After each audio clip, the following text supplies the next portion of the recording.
Welcome back to Twist. Today is February 25th, 2026. I have to say this because, hey, it is AO31. That's right. After OpenClaw day 31. All of our lives started when this incredible software dropped. And now we can actually get on with the great singularity. What is OpenClaw? Well, we've been talking about, as I said, for 31 days on this podcast. When we see a trend, we keep digging into it. We keep doubling down on it until it stops changing everything. OpenClaw is an open source piece of software. What does it do? It helps you create agents. We call them replicants, AI agents. And it's getting better and better every day to the point at which people are reporting that they can give it 10, 20% of their work every week consistently, and that they're building companies with 20 or 30 replicants working on them, to every 3 humans. So maybe a 5-to-1 ratio, a 10-to-1 ratio. With us to talk about this incredible trend and all the news that's happening, Deedy from Menlo Ventures. Deedy, how are you doing? Great. Thank you for having me, Jason. It's good to have you on. You're look at your all in. Where did you get that all in logo behind you? Turns out it's a common catchphrase. And so we do all in on AI. Ah, got it. Okay, there you go. Well, that is our trademark, and you'll be hearing from our attorneys momentarily. We'll send them over there. So explain to people, sort of your hot take on what we're seeing with OpenClaw and, these new models that are, I believe, we'll see what you think, Deedy, I believe they're a step function better recently. And by recently, I mean the last 12 months. It feels like something has changed. What's your take? Yeah, look, 4.6 Opus is the most incredible thing that I've ever played with. I look back from 12 months ago. The core change that happened with model developers, I think, is initially the biggest launch was 2024, end of 2024, we had reasoning models. That was mind-blowing, but reasoning models fundamentally were trained to give you great answers to complicated questions. I think it's around March or April of 2025 where people started waking up and saying, we need to post-train models to call back to the model itself and do long-running tasks. That's when tool calling and long-running tasks and what we call agentic behavior really started working. And I think with Claude Code, it was very obvious to people that paradigm was going to do way more valuable work than just single Q&A. And the rest is kind of almost becoming history. It's Claude Code is at the fastest growing product of all time. This is a nearly $3 billion run rate product in a year. Claude's revenue is pretty stunning, and I'm not sure what the latest run rate is. Do you know, Deedy? I think the latest reported one was 2.5 just for Claude Code. Just for Claude Code. 14. And that was what they released when they announced their $380 billion funding round. None of these numbers make any sense for anyone who lived 5 years ago. Well, wait, in what way? Like the revenue, the sales to valuation number, the growth of the revenue? Which piece do you think? Both. I don't think the revenue multiple is astounding here given the growth. If you do a plot of revenue and growth rate, Anthropic is not an outlier. It's a pretty reasonable valuation for a revenue run rate and a growth rate for most companies. We've just never seen companies grow this fast. Yeah. 0, 100 million, a billion, and then 10 billion in 3 years is just not a company growth trajectory we've ever seen in history. So it looks like Anthropic is saying their annualized reoccurring revenue, whatever that means, is 14 billion, up from 1 billion, 14. Yeah, it's a basic run rate, I guess. And so they raised 30 billion at 380 billion. So if we put these numbers together, 10 times 14 billion would be 140. 20 times would be 280. So it looks like 25 times revenue ballpark, 25 times revenue. Total revenue, not earnings, not profits, just total. They're losing a ton of money on this. We'll see if that winds up being sustainable or not. Also with us on the program today, Tyler Yust. You are the third person, Tyler, I understand, to join the OpenClaw team. You discovered the project on GitHub and you just volunteered to make it better. You're 22 years old and you studied to be an aerospace engineer at San Jose State. Tell us a little bit about how you discovered OpenClaw and why you went all in on it. Yeah, thank you so much for having me. It's a pleasure. I Yeah. discovered OpenClaw on Twitter late December. So I believe it was the first guy who like started the whole Discord thing was named The Will of Shadow, I believe. So he was posting it on X and was like, hey, we have something, check out our Discord. I joined the Discord and it's like this little AI bot living in the Discord. I was like, oh, what is this? This seems interesting. And then it's Peter talking to it, giving it tasks, and it's going off to do tasks. I've never seen anything like this. I was like, wow, this could be something very big. So that was at the moment I was like, okay, maybe I should start focusing on this a little. Now, did you have a full-time job or were you in school at the time? What were you doing when you found this open source project? So I was just working on like my own projects at the time, mostly like just indie dev work, I guess, like Got a it. social media analytics platform. That's really been my main thing right now.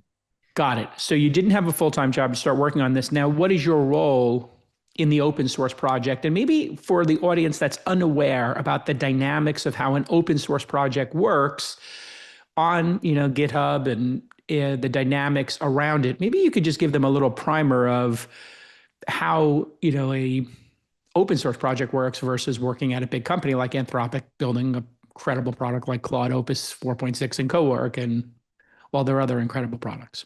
Yeah.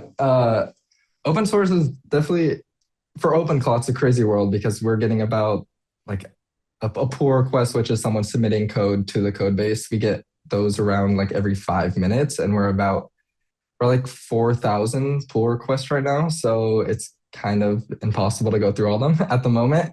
And so these are developers out there who've become enamored with the project, and they just say, here, I added this piece of code to the project that I think the project should have.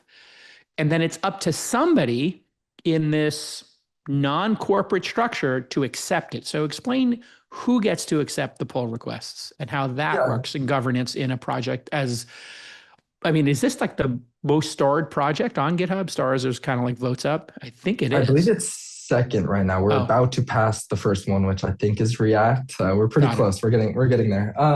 In terms of roles, it's something like this is pretty chaotic, but we have certain people focusing on certain things. So for example, I usually search on the pull request, I search like cron jobs or sub agents or like iMessage. So I'm in charge of those three areas. That's primarily what I focus on. And then if anyone sees it's something that's related to one of those three areas I am focusing on, then they send it my way and they just add me in Discord and be like, hey, can you review this and see if it's able to get merged? This iMessage integration is really interesting because Apple is notoriously unhelpful when people try to circumvent their iOS, proprietary systems, the most proprietary of which is the blue bubble versus the green bubble, green being, Android users, and they don't get all the features.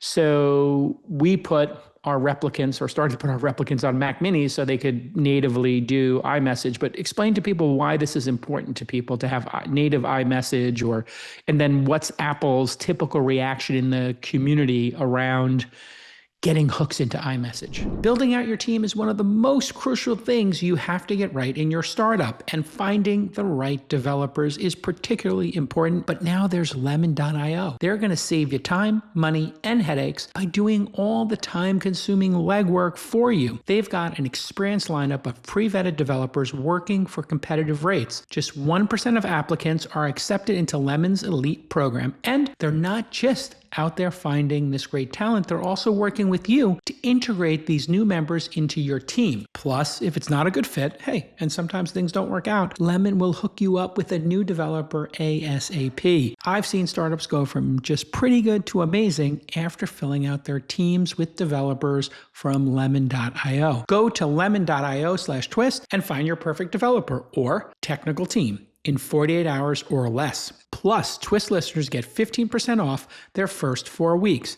That's lemon.io/twist, lemon.io/twist. What I integrated was another open source project. This was called Blue Bubbles, which allows for Blue Bubbles on iMessage. So all you do is connect that, and then you can start talking to your OpenClaw like a normal human almost. The primary reason I use iMessage is just because I don't like having tons of different apps. I already have ChatGPT, I have Claude, I have Perplexity. I don't need another app to talk to my chatbot. I just want to like talk to it almost like a friend that's just being super helpful for me. What are the coolest things people have done with OpenClaw that you've seen? Oh, that's a great question. I honestly, the stuff I've been doing is awesome. So I would say the first week of January, right when they came out, I was like, oh, I need to do my taxes. So I gave it access to my Mercury account, just read access. And also I created a QuickBooks account and created like an API skill for that. And then I was like, okay, I have all these transactions. I have QuickBooks set up. Are you able to create a P&L for me? And I was ChatGPT 5.2 codex at the time. I spent 2.5 hours working on this like reconciliation of my QuickBooks. And I came back 2 hours later and I was like, oh, like everything's in. I categorized everything. You're all good for tax. And I was like, what? What do you mean? I looked over and I was like, okay, this is getting somewhere. This is pretty crazy. Wow, and I have a follow-up question for you, which is, I've used OpenClaw in my little Mac Mini setup, which is like very isolated from the rest of my stuff because I'm a little bit paranoid. But how do you reconcile the differences between something like an OpenClaw, something like Claude Code, CoWork, all of these different things? What are the primary reasons you use one over the other? I think it's mostly what you want to get done. Like Claude Code is really only good for like coding, for example. I still use it for most of my coding. And then OpenClaw I would use for like checking my emails, sending my emails, booking things on my calendar, setting reminders, updating my Notion pages, like all of those things that Claude Code can't really do. But on top of OpenClaw, I also do some coding. So for example, if I'm like laying in bed at say like 11 p.m. or something, I would say like, hey, can you go do this at 1 a.m. and then do another thing at 2 a.m. And I wake up and it's like a full day of work is done. I'm like, oh, this is great. I wake up to a full day of work done every day. Got it. And do you think that's primarily because of the integrations that come out of the box with it? I mean, because like I imagine like what I'm trying to reconcile with myself is I'm such a power user of Claude Code that I tend to bake in my own integrations into that and make it do non-coding tasks. But or do you think there's something else that's really, really special about how you can do the Telegram and the iMessage and kind of have context across everything?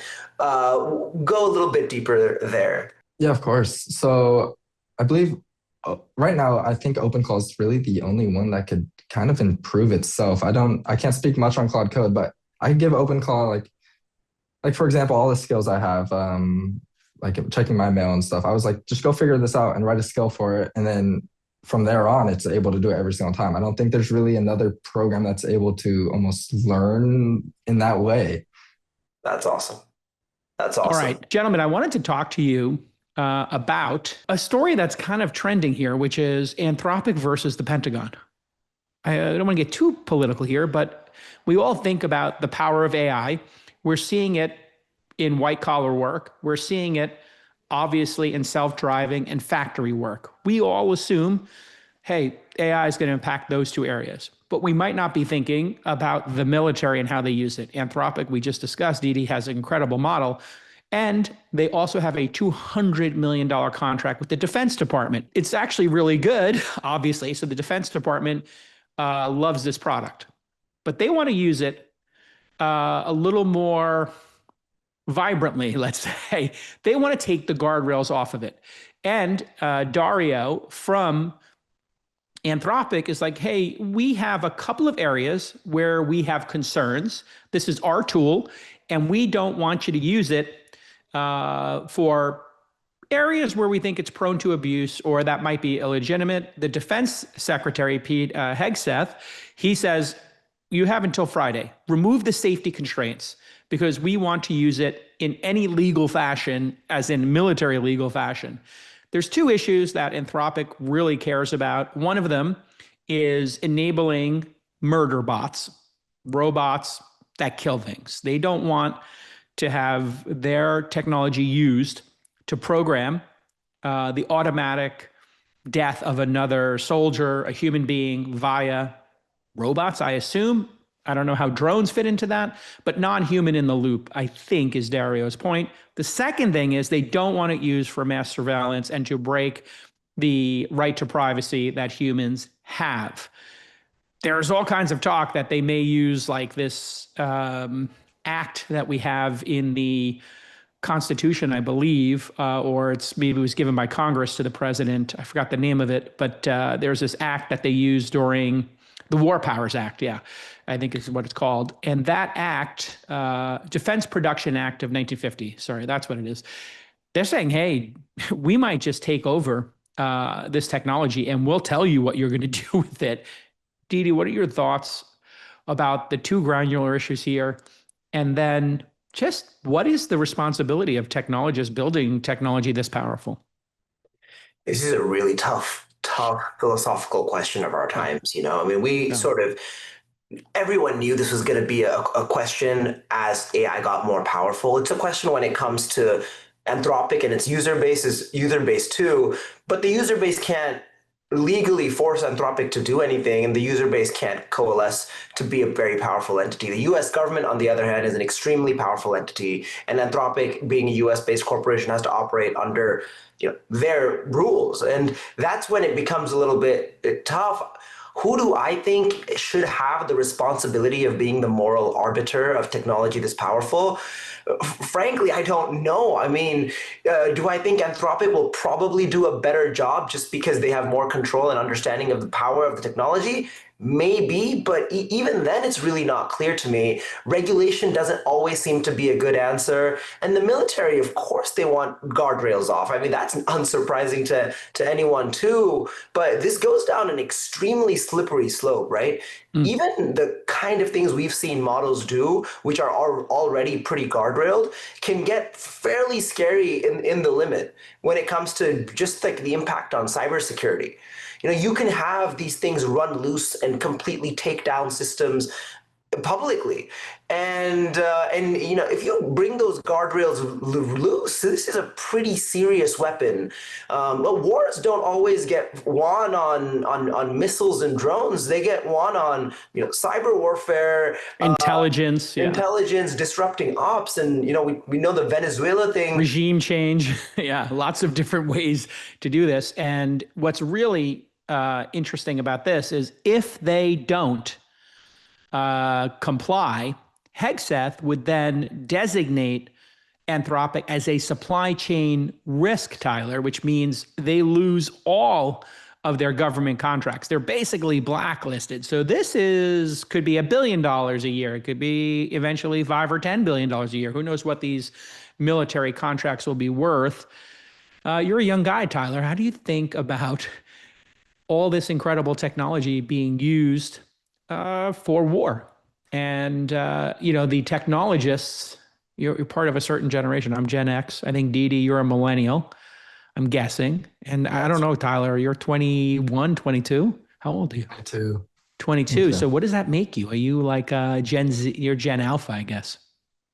Something like that. Something like that. Who knows what these designation means? But how do you look at that? Like if they were taking your open source work and using it to make murder bots or, killer soldiers that killed, or a surveillance state, how would you feel about it? And what do you think about this brouhaha? If you're launching a new business, meeting with potential investors, or you're just looking to raise some fresh capital, it's time for you to check out our pals at Every. They'll take care of your incorporation, your banking, your payroll, your benefits, and more, so you can focus on building, not just paperwork. And let me tell you, it's so painful to do all these chores, and you want somebody who's a great partner who will do it perfectly every time. There are tons of options for apps that want to simplify running your company, but Every are the experts at working with startups. They've already helped over 1,000 startups to grow and expand, including both first-time founders and experienced teams raising Series A rounds and beyond. That's the kind of experienced partner that you need, especially when you're head down, focused on your MVP and delighting your customers. You want a financial partner you can trust.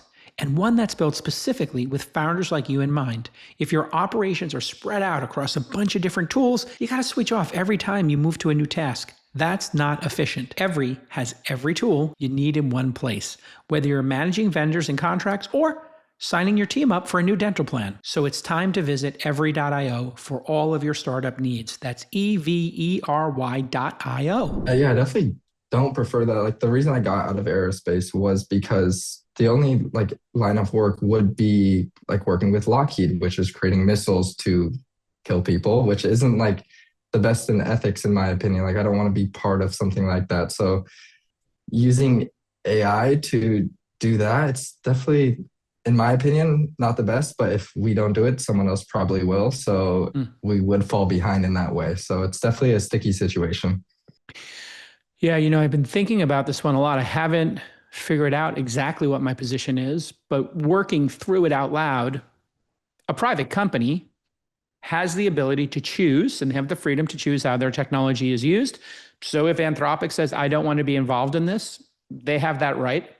And the military obviously has the right to say, hey, we're just not going to use your technology. So that seems like where this is going to go. Anthropic is going to be blacklisted by the government and they're going to lose that contract. And then the people who work at Anthropic get to come to work every day knowing they're not working on those things. You can make a judgment. Is that patriotic? Are they pacifist? Are they doing it for religious reasons, ethical reasons? Well, that's up to them, right? We have a certain amount of freedom in this country. And then there are other providers who will provide the technology. What I do think about here is, what if we were in an emergency situation? China invades Taiwan, or, it was World War II. I don't know, Pearl Harbor happens, the Germans invade France, and you would say, well, or if the Germans had landed on Long Island like they were planning on doing, you would then say, hey, we've got to protect the country. You might have a different approach. You might say, we're going to seize this company's assets and use it for war production. And that would be a different scenario. So I don't want to both sides it, but people do have some freedom here. If you went to Elon and said, SpaceX, hey, we're being invaded by the Russians or the Chinese. We need all your rockets to do this military purpose. I think that would be a different condition than going to SpaceX and saying, hey, we want you to build nuclear missiles. We want to put on the Falcon Heavy. We want to co-opt that. And we want to use the moon station for putting nuclear bombs and, anti-satellite technology. Like, they would have the ability to opt out of that unless it was an emergency situation. I can't believe we're here already, but we're here already, folks. And then combined with, go ahead. It's going to probably end up like a bit of a prisoner's dilemma situation, right? You have 4 labs at least that have, are within 1 month or 2 of each other in terms of what their capabilities are in some sense. So if Anthropic says no, Grok says yes, or, OpenAI says yes. So I think it's a bit of an inevitable thing, whether we like it or not, that one of these companies will bend to the giant DoD contract. So I think the ball is out of our court in some sense. And not to mention, Tyler, we have open source models. So I'm curious your thoughts just generally. We'll leave the Donnybrook between Claude, Anthropic, and the military aside for a second. But what is the state of Kimi and the various open source projects as models in your mind today?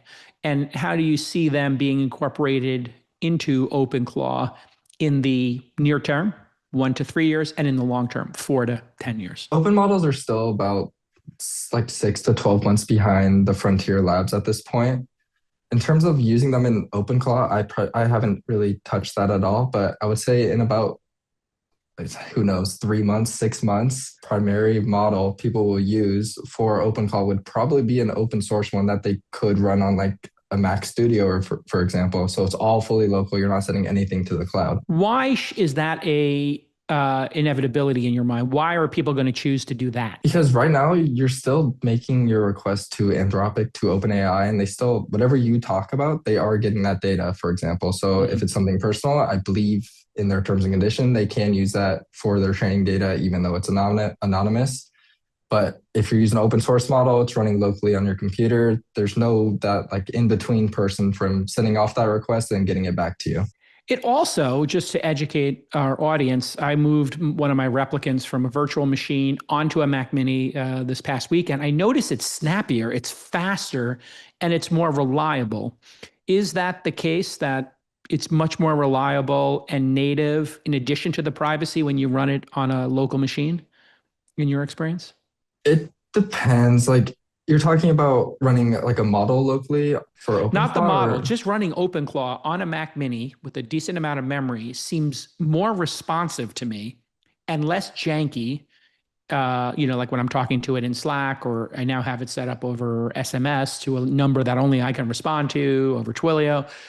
Now it just seems more stable. It seems faster on a Mac Mini than in a VM on AWS. I don't think it makes that much of a difference. I would say it's more primarily like two factors right now. There's tons of updates going out, improving speed and just quality of the code, as well as these models are getting a little bit faster. So like 3 weeks ago, these models were doing like 30 tokens per second, which is like, what is that, 15 words per second. And now they're up to like 50 or 60. So that speed alone definitely like makes it feel like these models are getting faster. Yeah, the two constraining issues I'm having right now with OpenClaw is the speed and threadedness of it. I want to be able to have my one replicant doing like 10 jobs at once as opposed to 10 replicants. What do you think the future of that is, the speed and the parallel nature of it? And any tips on optimizing your replicant / OpenClaw agent for this task? Yeah, so that's primarily what I've really been focusing on. I have in like the tools.md file for the OpenClaw, I have a rule that says anytime you need to make more than 2 or 3 tool calls, just spawn a subagent. So what that subagent does is it works in the background so you could still chat with it on Slack and it doesn't interfere with anything. And while that subagent is going, it's working, it's doing all that like hard work that takes 15, 20 minutes, and then reports back to the main agent saying, hey, here's your results. And you just get the results. You don't have to wait for it to like. Is that going to be automated? Shouldn't it know to just every request spawn a subagent? Yeah, some people don't really want it because once again, you're using more tokens when you do create a subagent because I mean it has to recreate like the memory, the prompt and memory and stuff. So you're wasting like 20,000 tokens.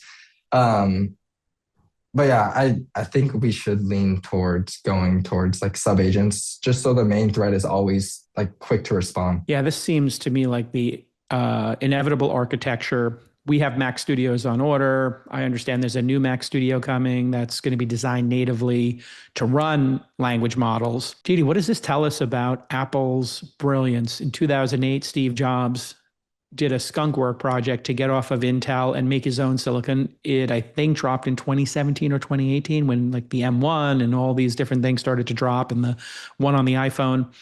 And then, so that's 10 years after the initial idea, basically, it landed. And then another 7 or 8 years, 8 years later, it actually, language models came out. And this might be the perfect solution for solving that problem. So once again, Steve Jobs sees around 2 or 3 corners, knowing he needs to get on his own silicon.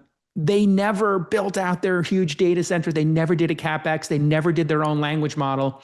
And here they are. They find themselves at the center of the discussion again with their desktops. What's your take on that, Deedy? Because I'm absolutely enthralled with Steve Jobs's like behind the back, off the billboard, off the backboard 3-point shot here. It's like a Steph Curry, full court from the tunnel shot.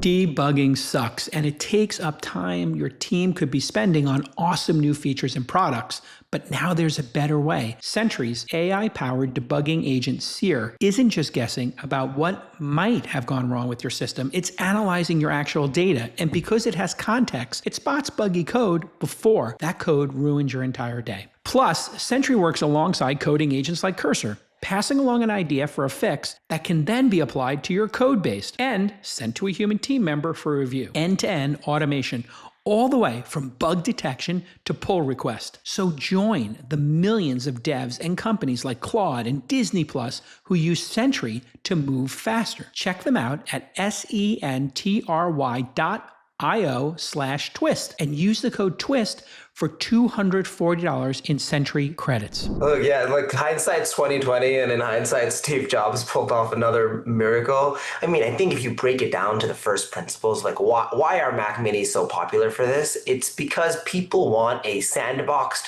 personal computer with less side effects on their actual system to run a bunch of highly personal tasks connected to their own systems, right? That's why Mac Minis became so popular for something like OpenClaw. Now, what does the future of that look like? There's two worlds. I think both of them will coexist. I think people will continue to, whether it's a Mac Mini, it's the kind of easiest machine to buy and get set up with something like this. But also, it's going to be inevitable that this is going to come to the big model apps as well. And what does that look like? It's just going to run, it just might be much less private, and it's going to run on the cloud with a bunch of your integrations on every single app that you might use. And I would be hard-pressed, I don't have any insider information, I'd be hard-pressed to argue that they are not going to come out with some version of a long-running agent on an OpenClaw competitor or clone or a version of that also does that on the cloud. Absolutely awesome. Hey, listen, Tyler, I know I got to drop you off because you got a 1 p.m. meeting. Wanted to let you know that I've brought back the Launch Festival. This is a conference I started, it was originally called TechCrunch 50, then I made it Launch Fest. Basically free for founders, free to present. Why did I create this? Well, when I came into the industry, I couldn't afford the $2,000 to $5,000 it costs to go to demo and all these other services. And I decided, why don't I make it free to be on stage, make it merit-based? Why don't I make it free to attend if you're a founder? How do I afford to do this? Well, I just don't make a profit off of it. And then I let VIPs buy a ticket, and we sell a certain number of VIP tickets to come to a VIP lunch with me and the speakers. And we're going to do it March 16th and 17th in San Francisco. Go to fest.launch.co. If you're a founder, you buy a ticket, you pay $20. If you show up and pick up your ticket, we give you literally your $20 back.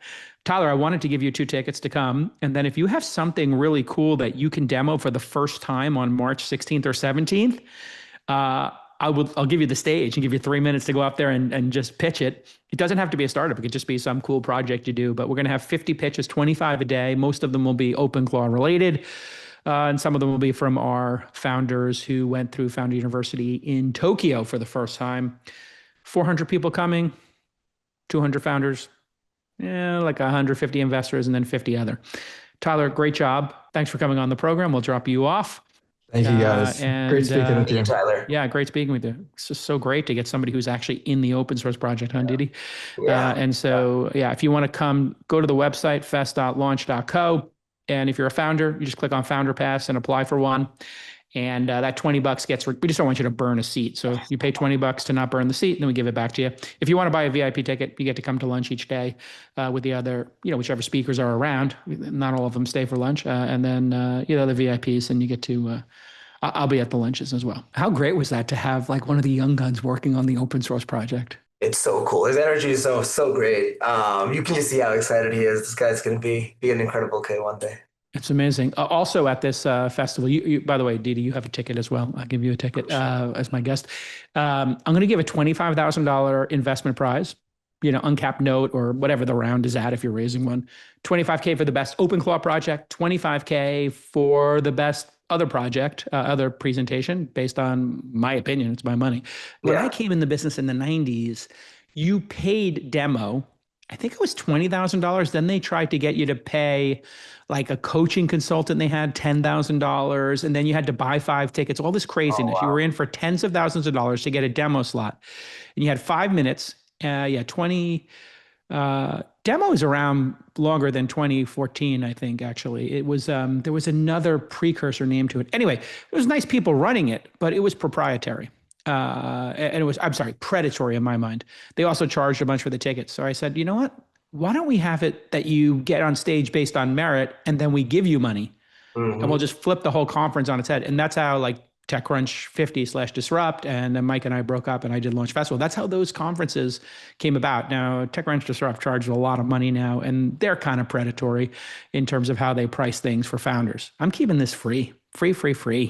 I don't need to make money off it. I just need to make impact. Citrini wrote this article, and you did a viral tweet about it. So the article I can tee up, basically they wrote the article as if it was 2028. They said everything that happened in AI came to fruition even more than people expected. Companies got more profitable, unemployment went up, but we lost the consumers, and it was be careful what you wish for, because if you don't have a bunch of consumers, then who's going to buy iPhones and order DoorDash? You actually wrote a viral tweet about it. What was your take on the piece? And then we'll talk about your viral tweet. Look, I think, let's be very clear. The Cetrini article is a work of science fiction. This is, it's interesting because it pulls you in with pretty factual claims. There's some claims, the premise is factual, and then it goes into extremely speculative downstream effects of those factual claims.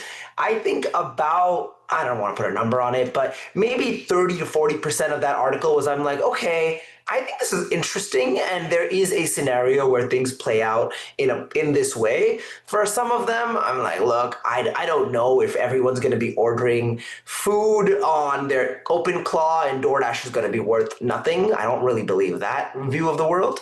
The thing that stood out most to me was very clearly Indian IT services. And this is something I've spent a lot of time on. Just I was curious about what it means for, I guess, the least intellectual form of software tech labor.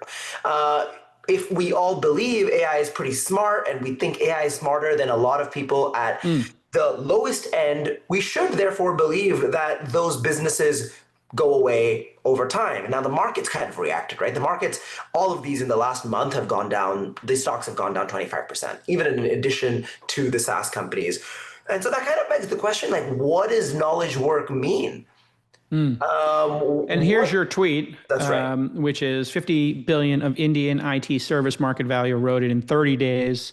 And the Citrini article predicts it will collapse even more. You can see people like Accenture and Capgemini down 25 and 30%. You might think of those as American companies, but really, given how powerful the IT and the business process outsourcing, just that community in India is, a lot of the work is, you would think Capgemini is a bunch of Americans. No, a lot of it's happening in India. Got 1 billion people, a couple of 100 million now moving into the middle class and into this exact sector. Why is it a false premise? Because one of the things I noticed was the business process work we're doing, as defined by somebody overseas, which we have, was the perfect precursor to setting up a skill on OpenClaw. It turns out the people in this community, this business process outsourcing, they actually structure things and organize things so well that when you give it to OpenClaw, they know how to define it. Where I found Americans don't even, they're like, creative, undisciplined, unprocessed, generally speaking. They don't have this like speciality. So I'm torn. Does this make the folks in India in this category superhuman, and they will be the ones managing the replicants, or does it wipe them out? I don't know exactly how to process it. I think it's a transitory phase. What's happening right now is, like, the companies who are using these consulting shops in India, they're still not going to wake up and go like, hey, I want to be my own IT admin. No, they're going to go to them and go like, hey, can you use this AI stuff and solve all of these problems? And what's happening now is a lot of these companies have their AI services packages. They're going to basically say, I was writing the code before and charging you X. I'm going to ask OpenClaw or Claude to write this code and charge you Y anyway. And so you might not see a revenue hit in the short run, but one probably has to believe that when the barrier to entry in a certain skill, in this case being like IT administration and services, becomes so low, either because of the competitive nature of the market, eventually your moat erodes. And so over time, the market, I think, is reacting to the fact that I don't think this has value in 5 years. Today, the revenues are actually pretty good. I don't think these companies are like, we're posting losses because of AI. They're actually benefiting a lot because they get to do more consulting services. businesses. But what does that mean in 5 years, 10 years? And maybe this is a segue into the SaaS thing. That's, I think, what the market's questioning here. Yeah, and the market was overheated to begin with. So sometimes when you're trying to understand public markets, they're looking for an excuse to sell. There's people who've made their profits. It hits some high water mark and they're like, yeah, is there going to be a headwind here? Did I max out this bet? I should take some chips off the table. Be like, hey, you're at a poker game and you get up, 10K and you're like, it's 1 a.m. Maybe I should leave. And you're trying to make that decision to lock in a win. I think that's part of it too. People are looking for an excuse, which then means this might be a buying opportunity. But SaaS does seem like a space that is going to face significant headwinds. Why, I guess, is the question. One that comes to mind is the software is easily replicable given these new software agents. So if you're faced with a $500,000 SaaS bill and you can put one $150K engineer on building a bespoke version that gives you more features for 70% less, every business is going to consider that. Number two, the per seat model is how they were working. Well, if companies are going to stay the same size and you'll have a static team size because of this efficiency, the ability to land and expand has ended. So you lose land and expand while people can roll their own, and maybe the per seat pricing goes down. I'm not sure. So what's your take on this SaaS compression that's I'm going occurred? to try to simplify it and break it into sort of a spectrum of SaaS companies. I don't think SaaS companies are all the same. I think on one hand, you have what is closer to what we call CRUD applications. CRUD applications create, read, update, delete. Very simple database wrappers that have some specific integrations. It's quite valuable, but there's no real technology or business logic on top. And on the other hand, I would say highly interesting and technically complex SaaS, and I would put like maybe a Figma in this bucket. I obviously want to put Glean in this bucket. So I think you have this spectrum of SaaS tooling. On the very bottom of that, or the very left of that spectrum, the simple apps. Today, companies, they're saying, I don't want to have to sit in 3 months of procurement, have to take this to my boss, have to get approval for a $50,000 license just to get this in and then use it. I can literally go to Lovable, code it with a prompt, and then immediately I have this. So is it causing disruption there? I mean, absolutely. Now, then the common feedback is, well, Lovable is not creating new Figmas. And that's true. How does this affect companies on the right side of the spectrum? It's kind of different. If you look at SaaS company revenues and how SaaS companies mature over time, by year 5, 6, 7, most of your revenue is not coming from new customers. It's coming from a high concentration on your whale customers.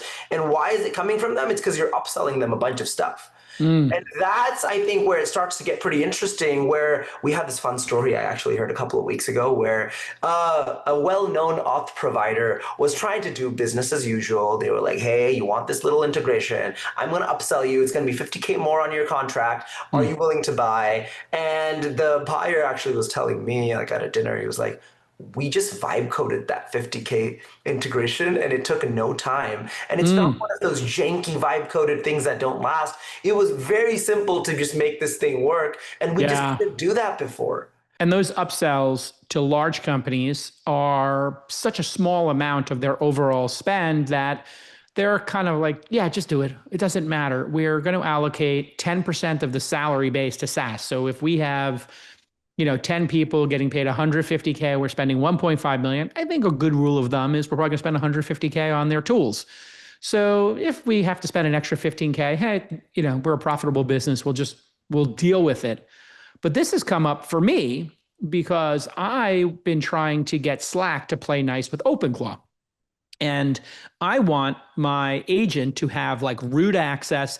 And I want my agent, my Ultron agent, like the ultimate one, on OpenClaw to understand every person who works for me, everything they do, every conversation happening, every DM happening that nobody sees, to understand full context, with the exception of like HR issues or whatever, which, I'm kind of figuring out how to deal with.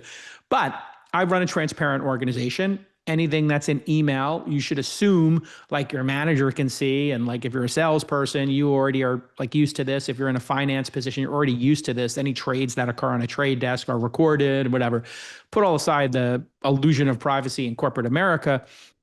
It's just very hard to get root access to Slack. So I was like talking to my agent, not my agent in Hollywood, my replicant. And I'm talking to my replicant, and it's like, well, if we use Matterpost instead of Slack, we can set it up this weekend. You can export everything from Slack. It'll take like 6 hours. And then you can cancel Slack, or you can get rid of like 18 of 20 accounts on Slack. Just keep it up. It's a shadow thing if you need it. And you'll have root access, and we'll host it, and we'll have total control over it. It's an open source project. Do you want me to do it? Yes or no? And I'm like, okay, now it's getting interesting. So what do you think of this issue? And then we got 2 incredible OpenClaw demos coming up. Just as we wrap this issue, the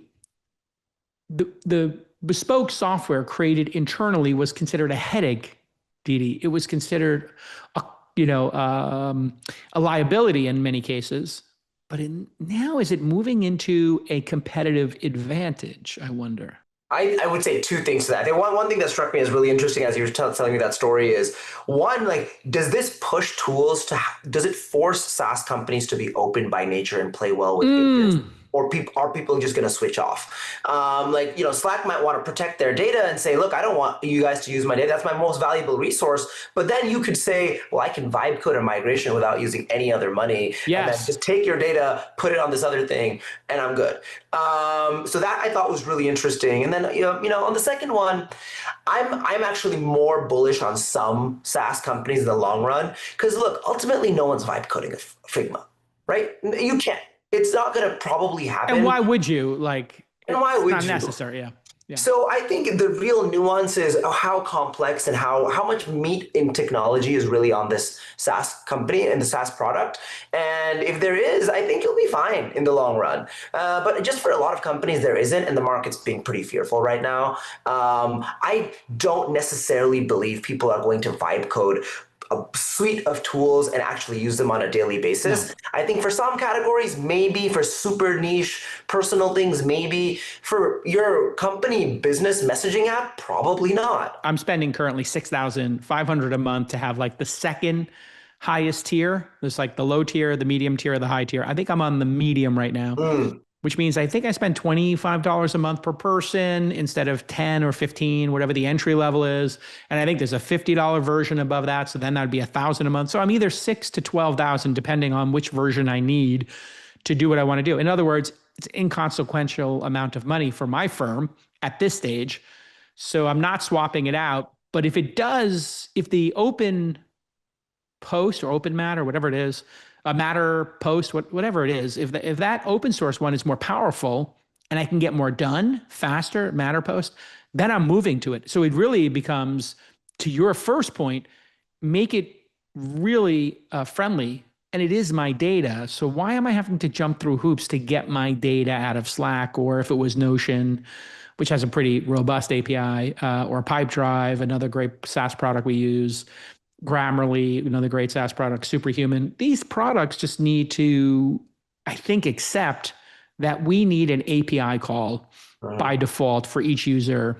That's just going to become table stakes. And I think my message for Steve Huffman at Reddit is, I want my account, which I don't pay for, I just, my standard account, I will pay $100 a month, $50 a month, whatever he wants, to create a bot access.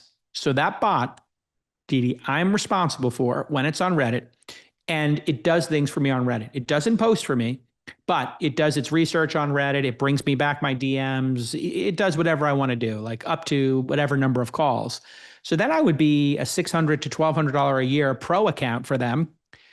And I certify that I will make sure my bot doesn't go rogue. So it's a way to kind of allow bots into the system. What do you think of my crazy idea of like, you can have a bot paired with you on social media? I could have an Instagram bot for $50 a month or $25 a month pro account. I could have my LinkedIn one on my pro account just to do stuff for me. But I say, hey, listen, I'm going to be responsible. I brought this person to the party. if they flip over a table and like, start a fight, it's on me. I don't get invited back to the party. Well, I think the weakest link in that argument is probably the last one, which is like, how are you actually going to take any responsibility? You don't really control anything the bot does. To an extent, like you might not even be able to know. You might give it a simple prompt and it might behave in erratic ways beyond your control. And maybe they ban you and then you just create another one. So I do think that part is a little bit weak. The general idea is something I think a lot of companies are reckoning with. Like, what does it mean to have bots interact with humans on social media? Should we allow it? Should we not? What are the repercussions? On X, I'm sure you see half of your replies are bots. Not anymore, because it's $1 to reply to me now per month to charity. So I have 2,000 people who are in my community out of 1 million who pay me that. It's like whatever that is. It's like a very small amount. I guess, yeah, 10,000 would be 1%. So it's a fraction of that's 20 basis points. Do that. All right, let's do some demos.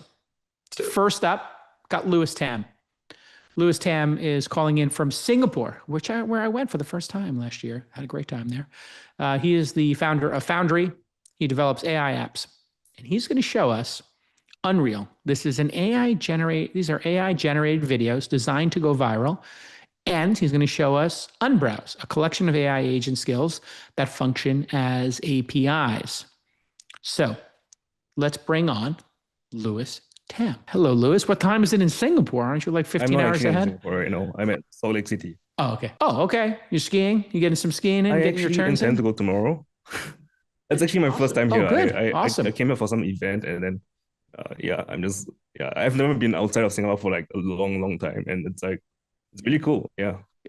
America's cool, and we think Singapore is cool. I had a really great time there. I went to that Anthony Bourdain booth in that market where they have the chicken and rice. The famous one. Yeah, I mean, like, they're all really nice. All the chicken rice, like a lot of it is just like this. Why is this chicken rice dish in Singapore so good? What's the name of it and what's the secret? Because I'm not a chicken and rice guy. I'm not a rice guy and I'm not a chicken guy. I'm a steak and potatoes guy. I'm a steak and asparagus guy. But the last thing I'm interested in typically is like chicken and rice. And I went back for seconds. I couldn't stop dreaming about it the next day. What's going on with this chicken rice? Maybe it's the rice, because the rice has like the special flavor to it as well, right? Yeah. That's right. And the chicken is like also has another special flavor to it as well, right? It's the flavor. We have to go on this diversion for a second, but the one that's in the Michelin guide is Tian Hainanese chicken rice. Am I pronouncing it even close to correct, Louis? Close enough. Okay, well, pronounce it for me. Hainanese chicken rice. So this is incredible. Look at this, Deedy. Have you been? Delicious. I love my chicken over rice. Yeah. You're a chicken rice guy? I love it. I love into the chicken rice too. So this is in a market, right? So they have these like markets kind of with a bunch of booths and stalls. And this one is like super famous because it was, let me see if I can find the image of it. You'll know it because it's got this blue here, and in every like 3 or 4 feet in this thing, they have Anthony Bourdain's picture on the wall in his reviews. But it is the most amazing dish one of the most amazing dishes I've ever had. The other interesting thing, Louis, is the way you secure your spot in Singapore in a food court. Yeah. You could just leave an iPhone there, right? And then no one takes it. The way culturally it works is you're in a food court and there's 50 stations, 50 booths, and there's 1,000 people. And you just run around and you take out your $1,300 iPhone and you put it on the table. So 4 people come in, they put 4 $1,300 iPhones or Android phones, so it's $4,000 worth of phones on the table. And then you go walk to a booth way out of eyesight, and then you walk around and look for a seat without an iPhone on it. And then there's something going on in Singapore in these booths. They don't believe in giving you a lot of napkins. This is the other thing, Louis. What's going on in Singapore with the napkins? You get like 1 napkin, you ask for like 5 napkins, they think you're crazy. Yeah, you're asking the real questions here. These are important questions. Yeah, why? I've never thought about it. Maybe it's because you could also use the tissues as like an alternative to the phone, and they want to leave. Yeah, maybe. I guess. Yeah. It's, it's just like going to Italy, Deedy. You go to Italy and you try to get a Coke Zero with ice. They're like, they give They you look at one you ice cube funny. or two ice cubes. And then you're like, can I get a glass of ice? And they're like, why? Why would you want that? All right, listen, it's enough already with my diversions. Show us what you built. You kind of wish all these websites would let them have APIs and like let agents just traverse the APIs, right? Hmm. So that's what Unbrowse is. Unbrowse says basically like, well, I mean, technically websites already have APIs. It's just that the front end only has access to it right now, right? They're not public APIs. Mm. So what Unbrowse does is that it just unwraps the UI. It gives you direct access to the servers behind the websites. So your agents can just traverse it Love directly. it. This is an issue for me Yeah. with Reddit. It's an issue for me with Yeah. X.com. It's an issue for me with many websites right now. So can you show us an example of it working? Yeah, sure. And Lewis, do you get throttled by any websites at all, or are most of the APIs that you have access to, do you already use the cookie that you use Okay. to I think I'll operate? explain it further, like more technical sense, right? So Do it. basically, how it works, right, is it's basically a skill, right, that basically acts as an alternative browser for OpenClaw or any agent.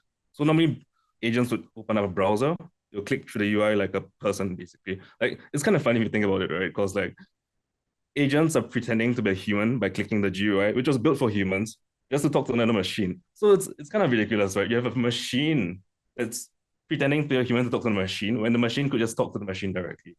So yeah, basically what I do is that I cache the cookies and headers that the agent already uses in the browser, and I just pass it straight to the fetch request, and it just calls it directly as a direct API call.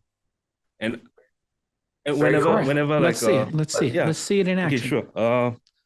Let me just share my screen real quick. So this is basically Claude Code. It's the less capable OpenClaw, but it's really good at coding, right? So the reason I'm choosing to demo it with Claude Code is because you can see what's happening, and I wanted to just show you exactly what happens if I ask it for Reddit, for example. I say, hey, can you help me find posts about OpenClaw on Reddit? Call the API someone else's agent has already indexed, because it will basically cache the learned APIs into this massive database of the entire internet, and then use that knowledge of how to read Reddit and just pull it out and then call Reddit directly. So over here, it's looking through Unbrowse server, and then after that, it's just gonna directly talk to the server itself. Wow. And Okay. Lewis, is Unbrowse's server sort of wrapping the behavior that underlies Reddit? Is that what's going on? The process is like basically whenever an agent browses the web once, it clicks the UIs, but under the hood, there's actually a network request that's happening, right, back and forth. It captures them, reverse engineers the website, indexes the reverse engineered APIs that turn into a skill, shares the skill with all the other agents, so that one agent indexes once, all the other agents can just access the same skill, and then it's just basically the agentic internet.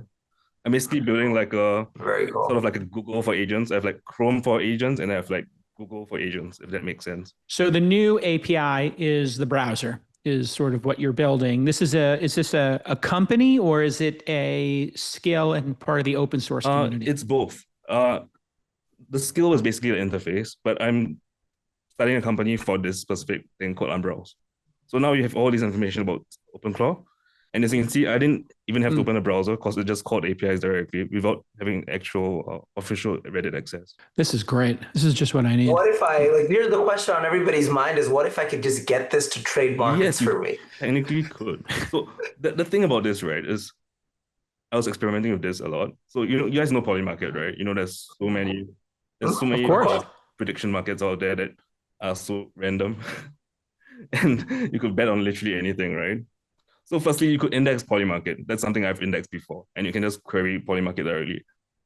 And then after that, because, like there can be predictors for all kinds of things on Polymarket, right? Maybe, let's say Bitcoin price, for example, right? You can like have Unbrowse for like stock tweets. You can Unbrowse for like the price of Bitcoin itself. And it can do like regression on the fly with all these data sources and then basically predict your Polymarket. Yeah, can you do it for Google Flights? that's one that I'm always having a challenge with. I think Google Flights is just such a great product, but it's so hard to like get my agent to do booking of travel right now. That's like my big, white whale, is to get it to really efficiently figure it out. Right now, it cannot, but that's on the roadmap, because all you need to do is figure out the cookies and how to sort of like go around their very complex APIs. So what do you think your business model will be as a startup? So the business model is basically, I'm trying to build a platform, right, for sort of like a search engine, right? And then I'll basically let users pay per search.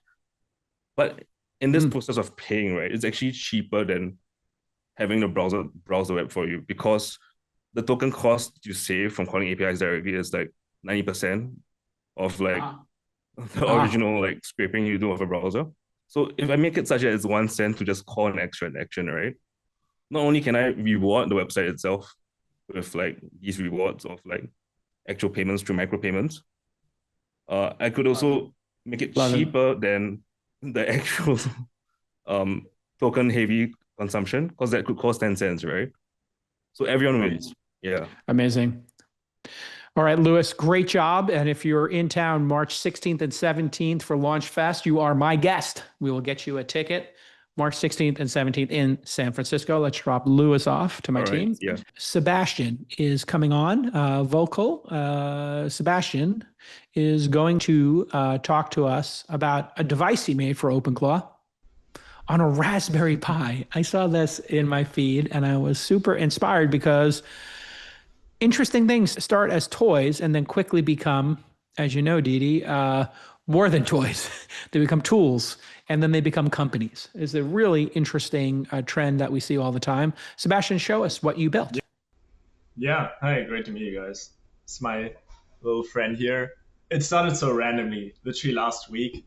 I do have my own startup, which is like unrelated to like OpenClaw, whatever. Like as a founder, I use OpenClaw like by myself. So last week funnily enough, I was also in Salt Lake City with my co-founder snowboarding, and we were just like, hey, wouldn't it be nice if instead of like, I usually have it on like my WhatsApp or on my Slack, like chatting with my OpenClaw agent. I was like, I just want to talk to it. Like I want to pull it out and like talk to it. I just want to download on my phone, open up the app and then talk to it. And that kind of like just gave me the idea of like, hey, what is the smallest form factor I could build, hopefully in a weekend, that could like enable me with that.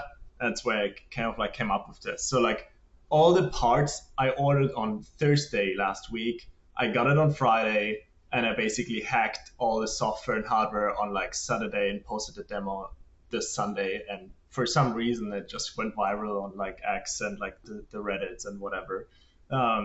But the idea is very simple. You basically have this little device here. You can have a button where you basically push to talk, and it records your voice, transcribes the audio, sends it to OpenClaw, and then it makes whatever it makes. And it has this little cute kind of like Tamagotchi style kind of like character that kind of like talks to you and like makes things for you happening. But yeah, that's how I got into it. So super randomly. Sebastian, how much did it cost you, out of curiosity, to make that entire device? The total cost was like $100. So I would say, again, this was super hacky, super just like the form factor is like, if I compare it to my phone, it's like maybe for people, it's like a fourth of my phone from a screen size there. It's a bit too big, but I would say if you actually like spend time on actually building something like that, you'd probably get the cost down to like maybe $40-50 and make it even like smaller and like incredible, better, etc. You know what it reminded me of when I saw it? Remember the communicator from Star Trek? I was like, this dude created the communicator, and then I guess they have the pin where they would double tap the pin and say, hey, computer, okay, computer, whatever. But I agree with you. I've been testing a bunch of different modalities. I love this Claude pin. I wear a Claude pin now. I forgot to put it on before I got on the air. But I've been testing the Claude pin. And what I love about it is sometimes I go for a walk on the ranch. Sometimes I take out a stogie. I go smoke a cigar. And I just talk to it about all my different projects. And I say action item, question, possible business model, possible, venture capital, system that I want to build, possible event I want to do. And then it automatically syncs with the cloud, automatically generates a summary. And then I'm now putting on my schedule time to review my bookmarks and my Plod notes and, other things. And when I do that, I'm like, oh, I remember I had that discussion. I had this really good idea. What if I started a school for venture capitalists? What if I did this? What if I did that?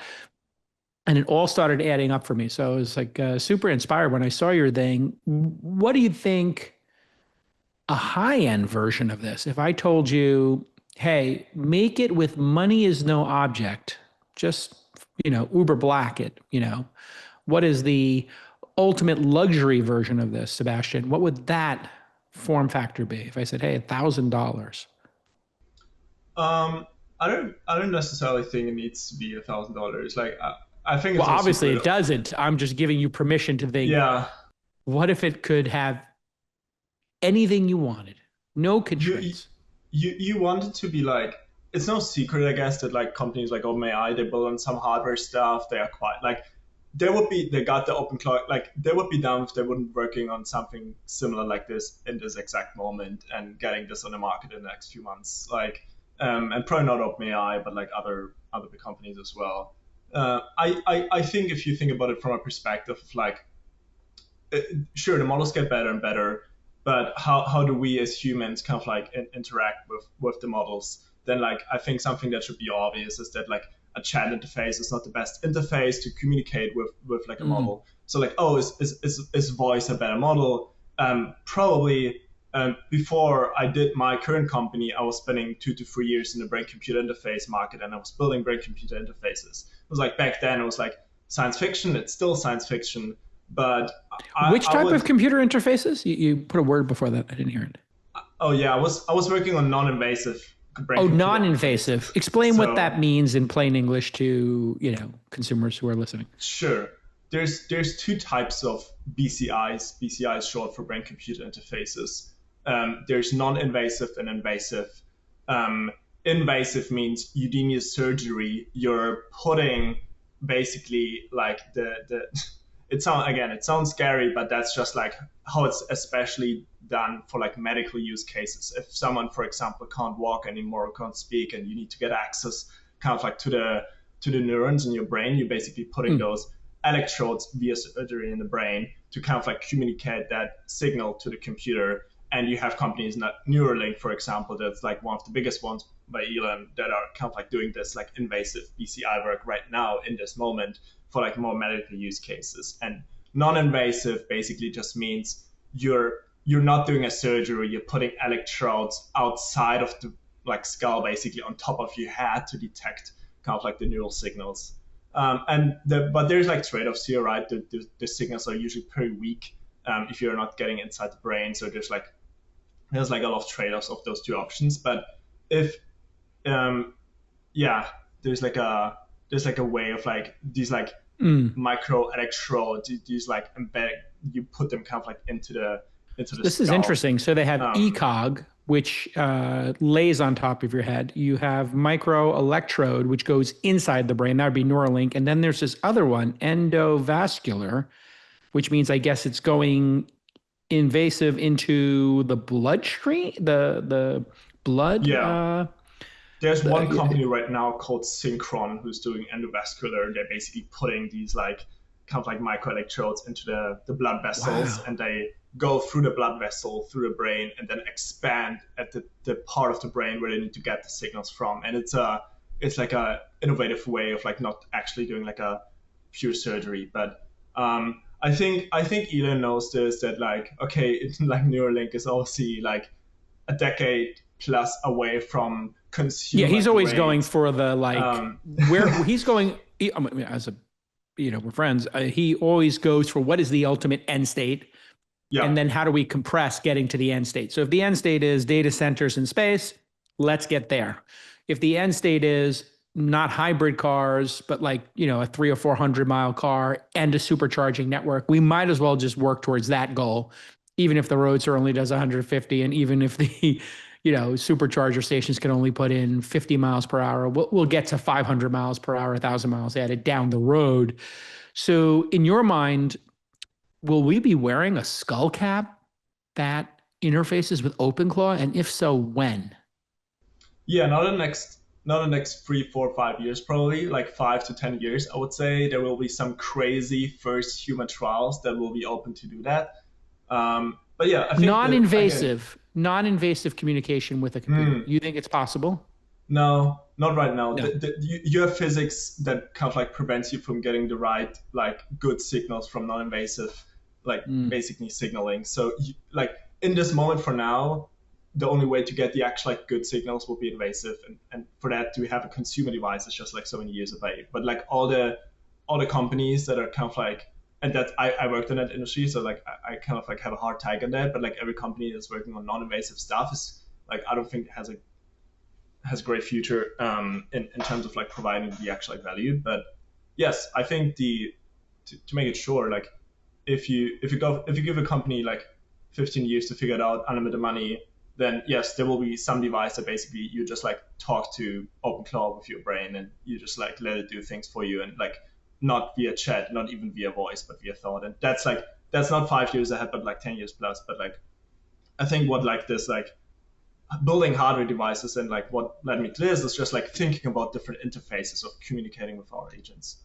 This is really interesting, Deedy, this rabbit hole we're going down. I was talking to the CEO of Whisper on This Week in AI, our new podcast, This Week in AI, separate podcast, kind of like All In, it's just 3 CEOs and me chopping, or, fund managers chopping up what happened that week in AI. I brought up pedals. So there are pedals you can use with your computer. You press it, it turns on your microphone. So that's kind of an interesting interface, right?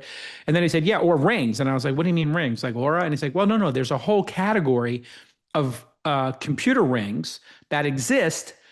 And like, I just looked this up. This one is called Prolo ring. It's a programmable ring. And you can connect it to your computer, obviously, and then it will do things like swipe up, swipe down, swipe left, tap, media controls, and it's all based on different parts of the ring. So imagine a ring with different pads on it that you could do. And the reason I know this is real is because I see an ad for a ring for people who doomscroll constantly on TikTok. I don't know if you guys have seen this, but TikTok doesn't advance to the next short, but X does. So when you're using X, you could literally be on a treadmill and it plays the video, then it goes to the next one, to the next one. So if you're on an OpenClaw video and you just want to play a stream of shorts, you'll probably get more OpenClaw. If you're on something spicy, you'll get more spicy. If you're on something political, you'll get more something political because the stream is so good. But on TikTok, they sell a ring so you can sit there and be like in your bed and you press advance. It's just a ring to advance to the next thing. It's totally crazy. But what do you think of this interface, the ring, Sebastian, since you're so deep into interfaces? What do you think of the ring? Could be an option. I don't have to answer of like what the best option is. I think something I like out of Joy for this one is it has a character to it. Like it's like, again, from persona. the 90s. A persona, yeah. If you like, Clippy. OpenClaw has a soul.md file, like you can give it a soul. It has a personality. So like, it feels like why wouldn't the interface? Maybe the interface should have some kind of like soul.md or like something you to like interact with. And like obviously this one is not. This is like it speaks pretty badly. It's like, hey, can you say hi to Jason? And it like, I don't know if you could see this, but. I can see. Yeah, great. It will think a little bit. Hi, Jason.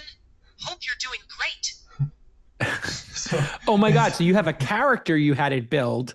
Yeah. This is going to be great for kids. We had a woman, Jessie, on the program last week, I believe, and she's doing homeschooling. Your product for homeschooling would be incredible because she could have it. I'm going to put you in touch with her.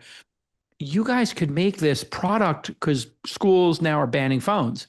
But if each student had an OpenClaw tutor and it was a purpose-built device and they could just press a button and talk to it and say, hey, I'm trying to learn my multiplication tables. Can you do it with me? Or can you give me a quiz on history? Or can you make a note that I should do a presentation about dinosaurs and pick 3 dinosaurs for me? But it had a character that engaged them. Oh my God, this could be like one of the great products of all time. We go from the Star Trek communicator to the Vulcan. You remember in the episode, maybe it was one of the movies, my editorial director, Lon, will find this instantly or remember it. They had the Vulcans in these pods when they were being trained in their college. Remember this, Deedy, or no? I have no idea. They were walking around like a surface area, and there were like pods in the ground, you know, that had them learning, and they were in learning pods with their computers essentially learning. I think it's from the J.J. Abrams version of Star Trek. We'll get a photo of it. Thank you. But I mean, wow, I'm just thinking about learning in children, Sebastian. What's your story, Sebastian? What do you do for a living? You got another startup in another space that you're shutting down to pursue this? Oh yeah, it's funny. I've probably got like 100+ requests from people to like sell it to them. But I'm just like too busy with my other startup. What's your day job? What's your startup? We started 2 years ago. The company is called Dallas. We basically help. We have a software that helps companies build complex hardware systems. So we are selling to aerospace, defense, robotics. Oh wow! And kind of like help. Where are you guys based? Yeah, San Francisco. I'm in San Francisco. Awesome. Yeah. How many people in the company? We're 2 co-founders. We just made our 3rd hire. Just raised our Great. seed half a year ago. So just congrats! in the Who led the seed? Who led the seed? Who's the genius behind this? It's not public yet. Yeah. Oh, okay. Well, Deedy and I want in. Yes. I speak for Deedy as well, and Menlo Ventures. We both want in. Sebastian, great job. I'm going to get you a pair of tickets to the launch festival, March 16th and 17th, if you can make it. I'd love to hear more about your startup, and Deedy would too. I can tell when Deedy's interested. Maybe this becomes something you can do an open source hardware product, like what you built it on is the Raspberry Pi, I assume. Oh yeah, everything is open source. I should mention that. If anyone that listened to this, I open sourced all the hardware, all the software. Everybody who wants to build the exact same thing. Really cool. Very cool. I'm getting the open source bug in a major way. You know what? I have a domain for this too. I have the domain begin.com, and I've been looking for a use case. I paid like $250,000 for this domain. Wow. And I like begin as like beginning your educational journey with your little assistant could be like very powerful for kids. And I'm getting like a little bit passionate about homeschooling and education, just having 3 daughters. You got any kids yet, Sebastian? Not yet. No. Not yet. All right. That's your next project to work on. Yeah. All right, Sebastian. Great job. Thank you for coming on the program and sharing. Thank All you. right, we'll Guys. drop him off. Thank you, Sebastian.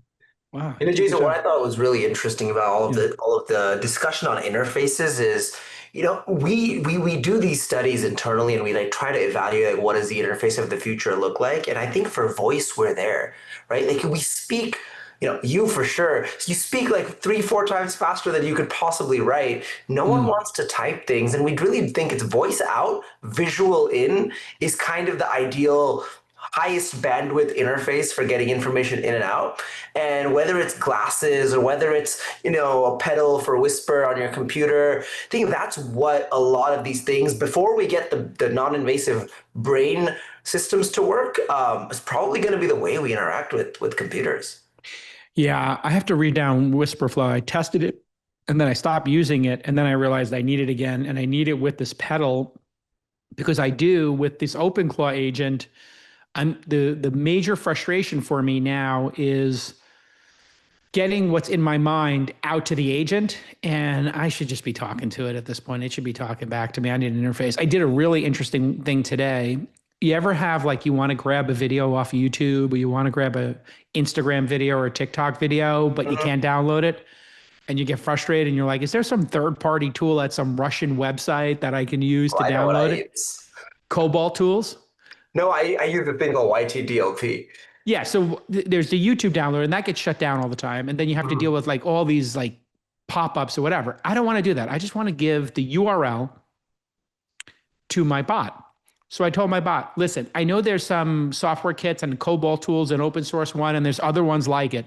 Write some code. I'm going to give you the Blade Runner URL for this YouTube video. Your job is to give it back to me on Slack, the MP4.